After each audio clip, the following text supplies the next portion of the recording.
Hi, I'm Mark Mush, and welcome back to Furious Fiction. I'm here with Diane Roberts. We're going to talk about a specific book today. It's A Gentleman's Guide to Graceful Living by Michael Dahlie. And Diane, tell us a little bit about the book.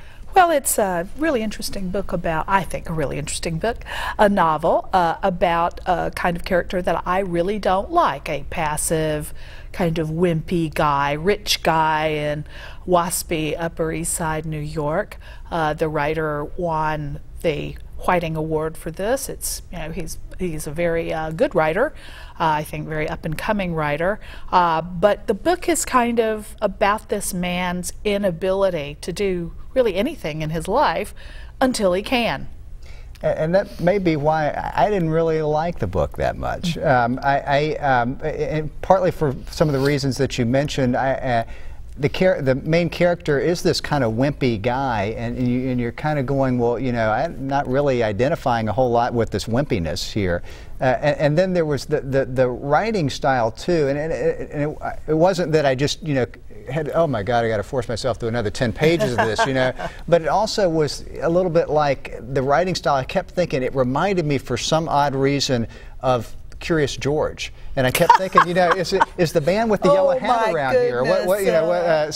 But you may have a different opinion. Curious George, that's great. I had no idea. I'm sure Michael has no idea. Well, bless his heart. Now, I think one of the reasons I really liked it, and this is pure literary taste, is that it is this very restrained, very closed-in, repressed style that I think is hard to do.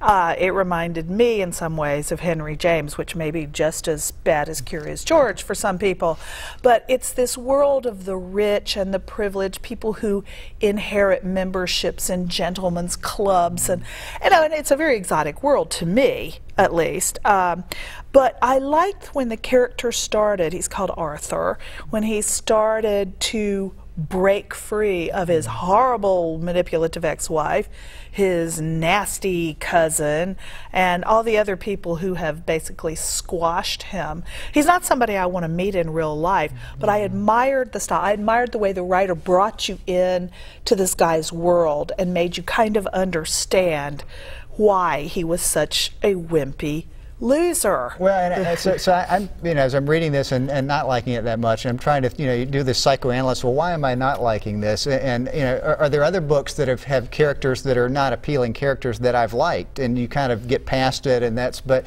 I don't know, for some reason. And you tell me. I mean, can you think of other books that they're, you know, just the characters were, you know, nasty people, but there was something intriguing about them? Well, I'm not sure I'd call this guy nasty. I'd just say he's kind of worthless, and you know, he'd be very annoying to have to live with. I think that's very true. Or be around much, or but I mean, Prufrock in T.S. Eliot's poem, the main character in Henry James is the Ambassadors, who's this little wimpy dude to whom nothing ever happens because he will not take a risk. This is a character who never has taken a risk in his life, ever, for anything. And do you feel sorry for him? I mean, or you know, and I'm annoyed by him until he starts to turn it around a bit. There's a great moment in the novel where he steals a watch that his father had owned, but it had passed through various means that are really tiresome and frustrating in a Jane Austen-ish way, to his cousin, who's a very hateful person who's put him down since he was a kid. And he steals this special Russian watch, and he will not admit it, and he will not give it back, and his son backs him up. And at that point, I'm cheering for him and going, yay, you finally asserted yourself. Finally, you might be turning into a person. I mean, I think what got me in the book and why I liked it was the style and the humor, the way that every one of these people is being made fun of very gently. Right. And maybe Jane Austen is the better comparison, if you imagine a male Jane Austen. Right, well, and maybe. I mean, it was, you know, it's the whole thing of, you know, really rich people that are doing this kind of this, you know, stuff that doesn't matter much, and do we all really care at the end of the day? But, you know, you know, sometimes that works and sometimes it doesn't, I guess. I mean, you know, Great Gatsby, that sort of stuff. I mean, you know, that was really rich people doing lots of, you know, kind of not important stuff. Or, you know, good point. A whole bunch of Hemingway novels where mostly all they did was drink. So it's kind of, you know, and you can get there, but for whatever reason, this didn't really do it for me. Didn't work for you. No, I think that Great Gatsby, it's a good comparison. I guess the great thing about the Great Gatsby, one of the many great things, is that it had criminals. You know, this doesn't precisely have criminals in it. The big dramatic moment is when this guy is on a date and he and his date managed to burn down a fishing lodge. Now, that's pretty good, but it's just pathetic. I mean, they haven't burned down a hospital. They haven't burned down the only home they own. They burned down this hideaway for rich idiots. Kind of like Curious George, you know. Well, what is he going to do next? And how is he, you know, how's the man with the yellow hat going to come help him? So, well, she liked it. Well. I didn't. The book is A Gentleman's Guide to Graceful Living, Michael Dahlie.